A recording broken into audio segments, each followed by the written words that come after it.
While much of the attention is paid to the actual cannabis plant in Oklahoma's new medical marijuana industry, it remains a business. Now the state's growers, processors, and dispensaries are learning the steps they need to take in order to have success. Interest is high for individuals looking to be part of Oklahoma's medical cannabis business community. For example, the Canna CPA's A Day of Learning for Medical Marijuana Businesses had a packed house. Exceeded our expectations. We're sold out. I would estimate there's around 250 people that attended our event. While many cannabis-based business owners specialize in producing and selling their products, it is still a business that needs to do the things that any business needs to do, Such as payroll and human resources. We had legal and legislative.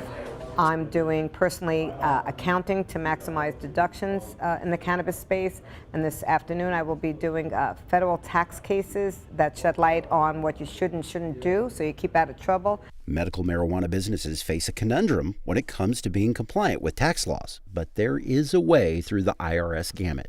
So cannabis businesses are allowed to deduct cost of goods sold. So we're learning today how to legally and legitimately maximize your cost of goods sold and what is deductible and not deductible in the cannabis for a cannabis enterprise.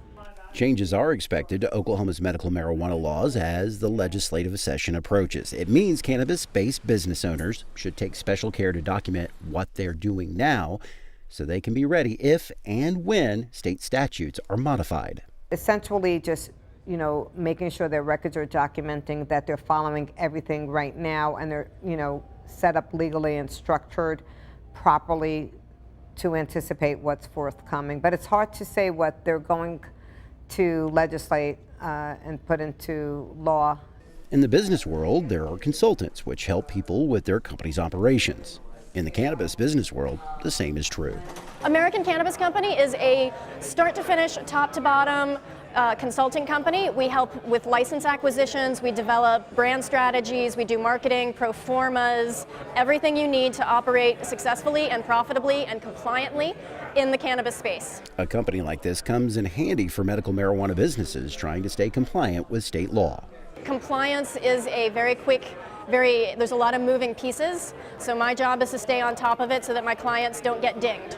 Having a plan is important to any business, but especially within the emerging medical marijuana industry. I like to start with is a business plan and a pro forma because I think it's good for you to know what sort of margins are realistic and what you can expect with your facility. From there we can acquire the license, then we start with the design and build out, and then we get you actually operating. Getting into the cannabis space seems enticing, a green gold rush of sorts. However, it takes a commitment to make it work. It is not a get-rich-quick scheme. A license to grow marijuana is not the same as a license to print money. There will be compliance pitfalls and setbacks. It's just a lot more complicated than people realize. Currently, cash is king for Oklahoma's medical marijuana businesses, but firms like Greenhouse Payment Solutions are creating ways for customers and medical cannabis suppliers to make transactions with no cash involved. Basically, a lot of our systems are the user card, so we might have like a cashless ATM card, or we might have a debit card that you could use on a PIN debit solution. So you pay with your card, and the money goes from the customer's bank account to the merchant's bank account, so that eliminates a lot of the cash.